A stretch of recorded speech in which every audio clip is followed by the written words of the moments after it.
So there you go, you got music, you got connector phone. Salvage Nation.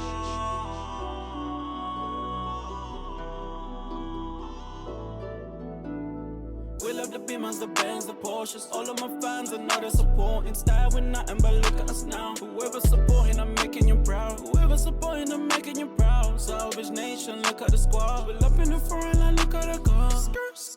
Look at the car. Hello guys, welcome back to the channel. Welcome back to another exciting episode from Salvage Nation. It's a sunny day out in London today, and I just got a phone call from my delivery driver. He's going to be here in about 5 to 10 minutes, and he's picking up a new build. Now when you see this car, we've had one of these cars recently.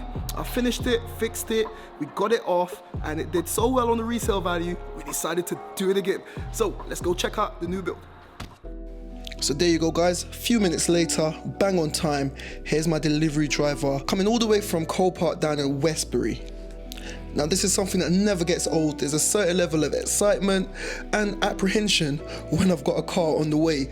You just never know what you're gonna get unless you actually go down there and see it, and I didn't. Anyway, I hopped in and I was able to drive the car off.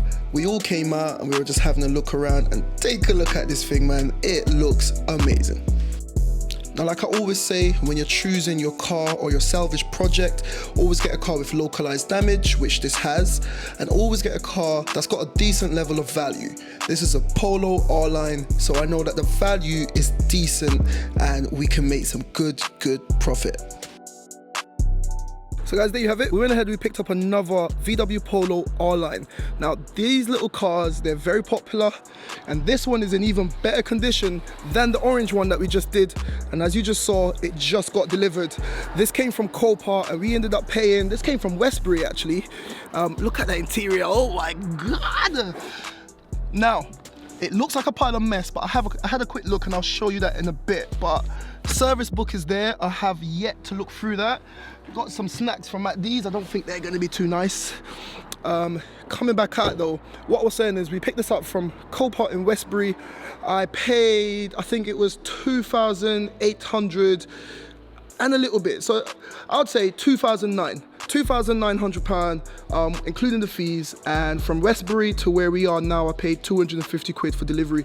So call it 3-1. This car's worth about 7 grand. The last one sold upwards of 4.5.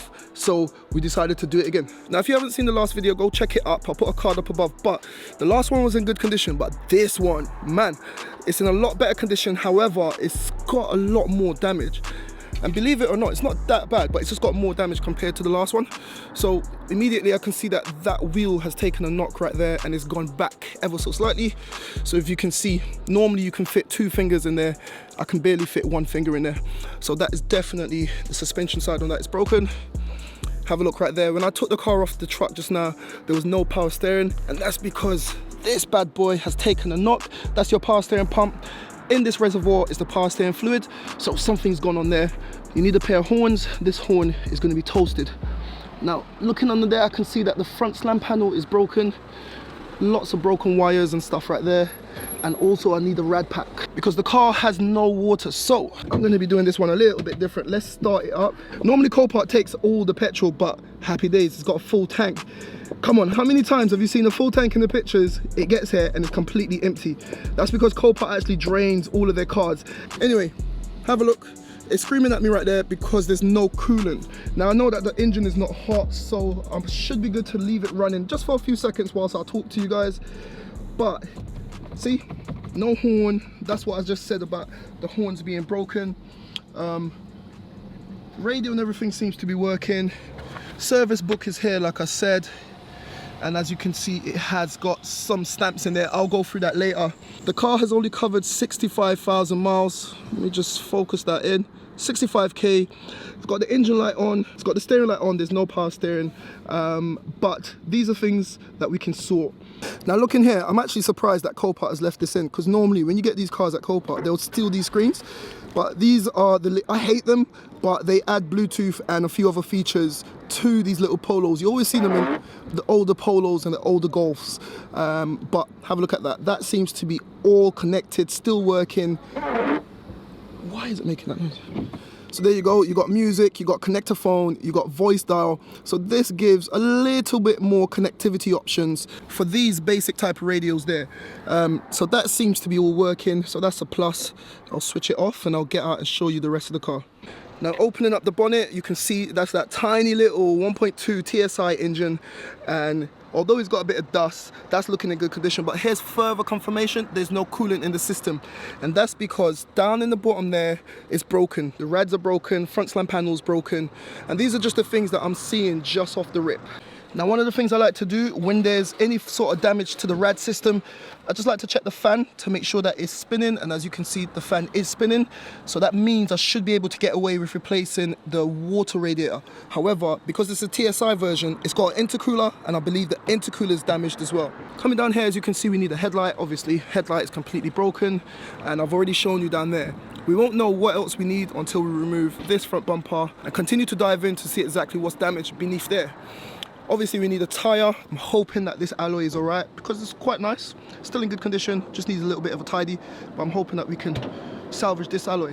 Now have a look here, this driver side door is alright, this driver side rear door is alright, driver side rear quarter is okay. If you come around to the rear of the car, it's literally just got a little bit of grub, but everything is nice and clean, nice and tidy back there. And if I look in here to see what's hiding, it's just a bunch of junk. no goodies here whatsoever. But we have got a spare tire, so that is a good sign. Now look at this side of the car. Everything on this side is completely fine. I don't know if you can see that on camera though. This fuel cap looks slightly off. The color, it looks like it was resprayed before. Coming back to the rear of the car, once again you got that nice sporty R-line rear bumper. However, it looks like it's got the standard exhaust. If you remember, the orange one had a sporty exhaust. This has got the standard exhaust. But yeah, these doors are all good. No damage, no damage, no damage. And that brings us back around to the front of the car. Now, one of the things that I always do, obviously you're meant to go see these cars in person, but when you're dealing with online auctions such as Copart, HBC, whatever online auction you use, I always like to just survey the pictures as best as possible. And I noticed that we had 2 keys in the photos, and I'm happy that both keys are here. Now, this car actually said that it was coming with the logbook. However, Copart never supplied the logbook. Anything else in there, you can tell this person really loved McDonald's, boy. Bloody hell. Now, a good thing about these Polos as well, if the passenger airbag goes off, you don't have to change the dash. Just this little section pops out. This is why I like working on these little cars. They're nice cars, they're easy to flip, and the parts are easy enough to find. So that saves a dash if that ever blows. Coming into the rear, everything here looks, once again, it's just got lots of grub and junk on the floor. But generally, have a look at the seats. The seats look in decent enough condition, and it's got the suede inserts here, and I really like the two-tone that's going on with the interior. So we can clean that all up at a later date, and I'm sure this little car will tidy up really, really nice. Now, before I continue, a lot of you guys always say, D, finish your builds. Look, remember the GLA? We've been sitting for 2-3 weeks now, waiting for parts. We've got one part inside. It's all locked, but we've got one part inside waiting there. We've got 2 parts there, and we're waiting for 1 more. We've got a new build here, haven't even released it yet, waiting for parts. Over there, another new build, waiting for parts. I've got 1 more outside, waiting for parts. So guys, I've showed you around the car. What I want to do now, we're gonna get it inside, and I want to strip down that front end, and I want to see exactly what's going on behind that front bumper. If I don't do it now, I'll do it in the morning, but we will be doing it.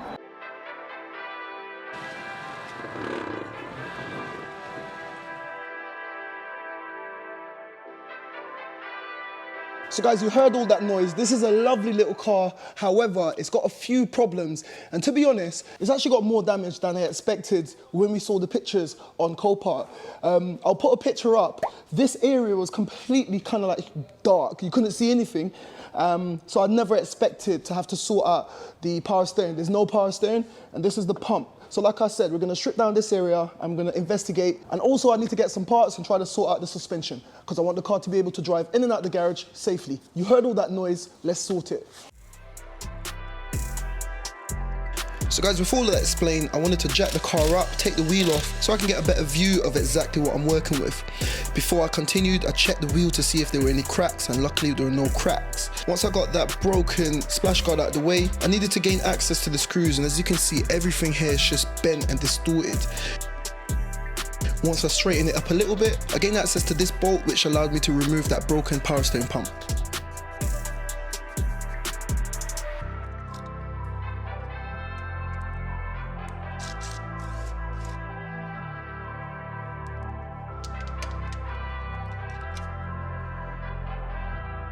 With the power steering pump removed from the car, I had to remove the unit from the cage. Whilst I was doing that, I noticed something there. Now have a look, I'll show it to you a bit more in a little bit more detail. But here's some more damage on the power steering pump, and that's the reason why it's leaking oil. Therefore, there's no oil going to the actual steering rack.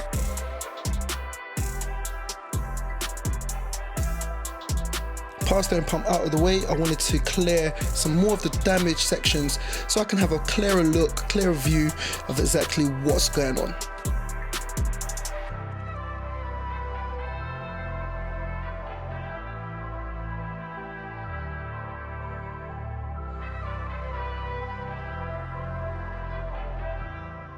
Alright you guys, so as you've seen, we've kind of started the stripping process on this area right here, and yeah, it's worse than I thought. So this is the power steering pump down here. It doesn't look like it's sustained that much damage, but it's taken a knock right here, it's taken a knock here, and it's taken a knock here.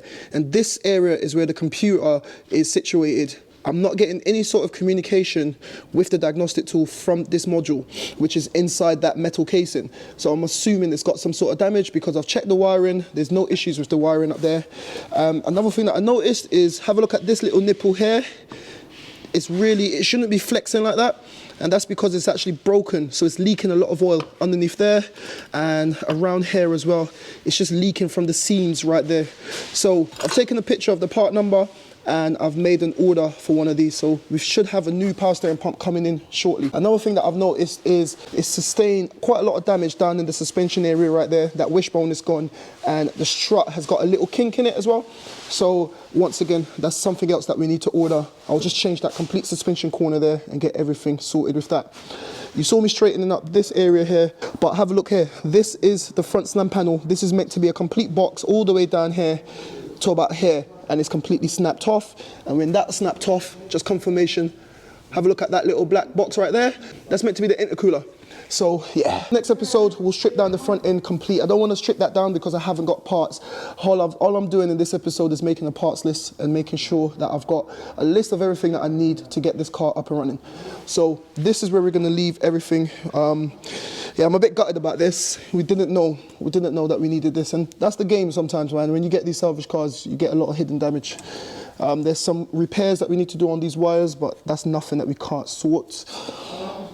But yeah, let me know what you think. Let me know what you think. Alright, you guys, so there you have it. I've stripped down the damage. We found some extra damage that we never anticipated for, but this is part of the game, like I said. I've made a parts list, and I'm actually off to my local breakers where I'm going to pick up a suspension strut and a hub and some other bits and bobs for this car. So if you want to see how we get on with that, tune into episode 2, and this is where we're going to head off. Remember, if you like this episode, click the like button, and it's up to you. But if you want to follow this journey and all my future builds, consider subscribing to the channel. So I'm about to head off, so like I always say, keep it moving, and I'll see you in the next one.